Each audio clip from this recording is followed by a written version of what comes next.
Saludos y bienvenidos. En el contexto de la Segunda Guerra Mundial, El Salvador y muchos otros países latinoamericanos no tuvieron una participación directa, pero sí algún tipo de involucramiento, principalmente en el campo diplomático, y eso es lo que desarrollaremos en esta oportunidad. En la década de los 30 y principios de los 40, el presidente fue el general Maximiliano Hernández Martínez hasta 1944, y hubo un contexto bastante interesante respecto a dicho conflicto encabezado por Alemania, principalmente en los primeros años de la Segunda Guerra Mundial. Según algunos registros históricos, Alemania, por medio de su embajada en El Salvador, envió algunas cartas y comunicaciones diplomáticas a Maximiliano Hernández. Estas cartas eran parte de algunos intentos de la Alemania para ganar algunos aliados aquí en el continente americano.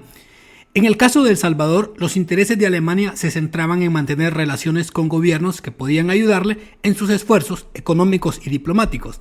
Hitler parecía buscar fortalecer mucho su relación en el campo internacional más allá de las fronteras de Europa, pero también era una oferta económica. Bastante seductor. En algunos casos, estas cartas incluían promesas de cooperación económica y de apoyo en la lucha contra el comunismo. Como todos mundo saben, estaba representado en ese momento por la Unión Soviética. Este era un tema en común entre varios países latinoamericanos en aquella época. Aunque en esas fechas, que era el inicio de la guerra, el gobierno de Hernández Martínez nunca fue completamente simpatizante del eje con Alemania. Luego de varios años en el gobierno, para 1935, el general logró mantenerse por segundo periodo consecutivo al frente del país.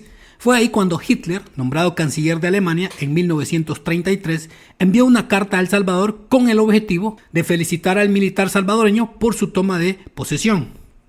La postal constaba de 3 páginas, en una de ellas donde predomina el nombre de Hitler y que, según historiadores, no se comprende mucho su mensaje, pero la segunda donde se redactó el mensaje principal en alemán y la tercera donde consta una traducción oficial al español de la segunda hoja. Les leo a continuación la que sí tiene la traducción oficial. Dice: Adolf Hitler, canciller de Alemania, al excelentísimo señor presidente de la República de El Salvador.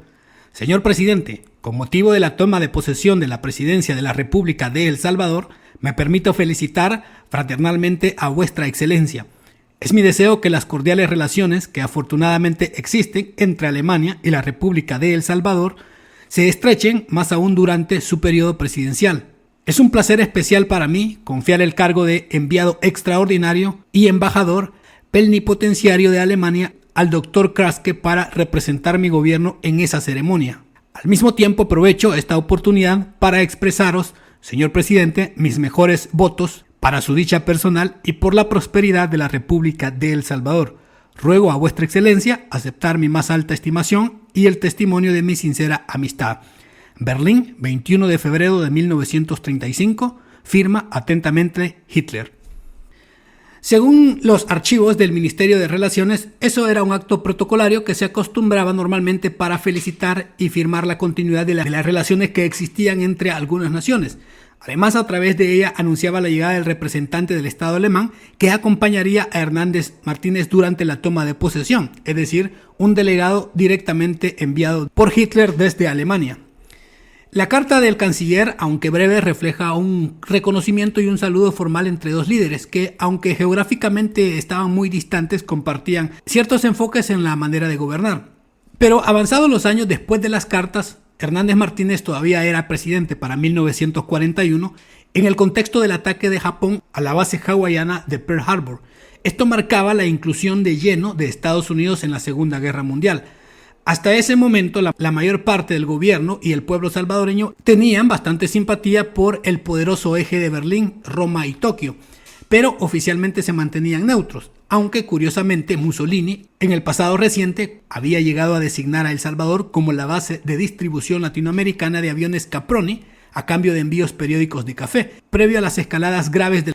Para cuando ocurrió la invasión alemana en Polonia en 1939, El Salvador ya había empezado a considerar el apoyo hacia algún bando. A finales de agosto de este año, Hitler ordenó la concentración inmediata de todas las naves civiles y militares de bandera alemana. Un barco de pasajeros que se encontraba atracado en el puerto de la Libertad abandonó ahí a todo el personal. Más de 40 personas tuvieron que ser alojadas, protegidas y repatriadas por el gobierno salvadoreño. El general en junio de 1940, emitió un acuerdo ejecutivo que prohibía la permanencia en puertos y aguas territoriales de El Salvador de cualquier nave o tripulación de las naciones involucradas en la guerra. Pero aunque esta continuaba mucho y avanzaba rápido en Europa, se reportaba algunos salvadoreños detenidos, como fue el caso de los hermanos Salvador y Paulino Cañas, intérpretes de la marimba azul y blanco. Cuando se llegó a diciembre de 1941, todo cambió, como decíamos, con el ataque de japonés a la base de Pearl Harbor. Entonces la decisión pareció ya tomada. Al día siguiente, el general Hernández Martínez dio su discurso ante la Asamblea Legislativa y la instó a que declararan el estado de guerra al Imperio japonés, lo cual quedó consignado en el decreto legislativo número 90. Solicitó esto en concordancia con los designios de la Carta Atlántico y la Declaración de las Naciones Aliadas, encabezadas por el presidente estadounidense Franklin Delano Roosevelt y el primer ministro británico Winston Churchill, como todos saben. Los aliados sumaron otra potencia y se fortalecieron mucho. La población de San Salvador salió a marchar a las calles en solidaridad con el pueblo estadounidense. Roosevelt comenzaba a ser mostrado y visto como un héroe de la libertad global, y por ello cuyo nombre ha quedado perpetuado en una de las calles principales de la capital de San Salvador. Muchos lo conocen, la avenida Roosevelt. En las primeras acciones comprendidas en su nuevo papel como aliado de las nuevas potencias, Hernández Martínez emitió los acuerdos ejecutivos que bloqueaban los fondos y valores de los ciudadanos del eje residentes en El Salvador, además de que se declaraba extintos los acuerdos de comercio y navegación vigentes con Alemania y con Italia.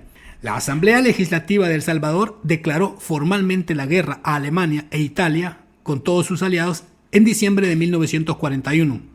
A pesar de la limitada participación militar de El Salvador, sí se llegó a enviar tropas, pero eran voluntarios salvadoreños, fueron parte de algunas fuerzas aliadas que lucharon mayoritariamente en Italia durante la fase final. Más de 400 salvadoreños salieron del país y se enlistaron en las diferentes ramas en el campo de batalla.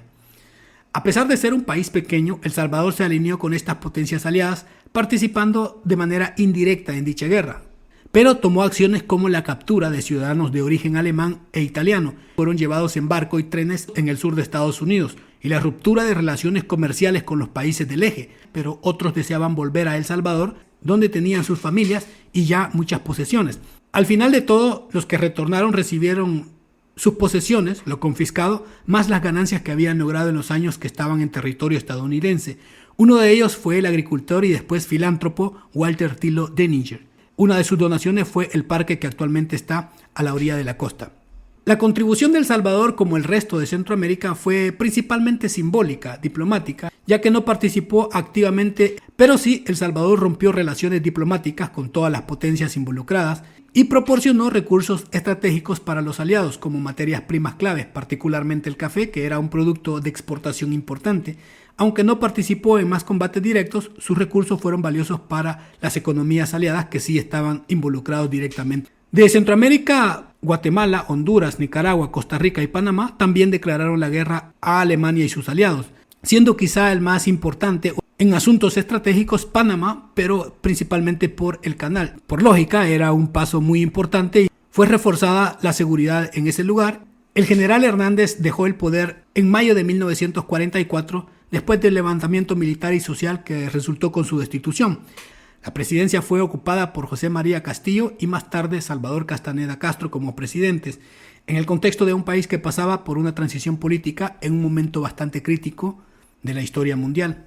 El panorama de El Salvador experimentó una serie de transformaciones políticas y sociales, aunque la guerra no tuvo un impacto directo inmediato sobre las estructuras de poder en el país. Después de la derrota del eje, El Salvador, como el resto de América Latina, tuvo que adaptarse a la nueva realidad geopolítica. El país, que había sido aliado de los Estados Unidos durante la guerra, se terminó de alinear todavía más con el bloque occidental, especialmente en el próximo contexto de la Guerra Fría. Esto implicó una política exterior más abierta hacia los intereses estadounidenses y la reafirmación de su apoyo a las democracias occidentales. El final de la Segunda Guerra Mundial también marcó una transición económica. Toda América Latina, incluida El Salvador, se vieron afectadas por los cambios en el comercio mundial. Si bien El Salvador seguía siendo un importante productor de café, la nueva situación económica global después de la guerra obligó al país a ajustarse a nuevas dinámicas de mercado, incluyendo la necesidad de diversificar sus relaciones comerciales, sobre todo con Estados Unidos, que se consolidó como la superpotencia dominante. Después de la guerra, las relaciones diplomáticas entre El Salvador y algunos países del eje, como Italia y la Alemania, fueron restablecidas, pero el proceso fue bastante lento. Las relaciones con estos países se vieron afectadas y la reanudación de los vínculos se dio muy posterior. El Salvador, al igual que la gran mayoría de países de la región, no fue un jugador central en el desenlace ni con alguna incidencia importante, pero sus posturas políticas y económicas durante y después del conflicto marcó el rumbo que continuaría por décadas por la Guerra Fría, que como saben también afectó mucho los sistemas políticos, las ideologías y próximos conflictos internos que se vivieron en Latinoamérica y también El Salvador. Y así es como se dio el contexto de Hitler y el general Maximiliano Hernández Martínez. Y un dato importante, que durante la Primera Guerra Mundial, El Salvador sí mantuvo una postura de neutralidad bajo el gobierno de Carlos Meléndez. Pero aunque era una neutralidad benévola, principalmente inclinada hacia los Estados Unidos, permitieron el uso de sus puertos para embarcaciones norteamericanas con derechos similares a los barcos salvadoreños. Y aunque no participó tampoco en ese conflicto, esa postura refleja una intención de mantener buenas relaciones con la comunidad panamericana y especial con Estados Unidos. Perfecto. Ese ha sido un resumen bastante rápido de todo esto, de todos estos hechos históricos. No sé si ustedes los conocían y si pueden dejar algún comentario, alguna reacción respecto a esto que es muy atrapante en el contexto histórico. Muy bien, dejen su comentario. Gracias a los que siempre están apoyando. Se les aprecia mucho. Cuídense, nos vemos. Hasta luego.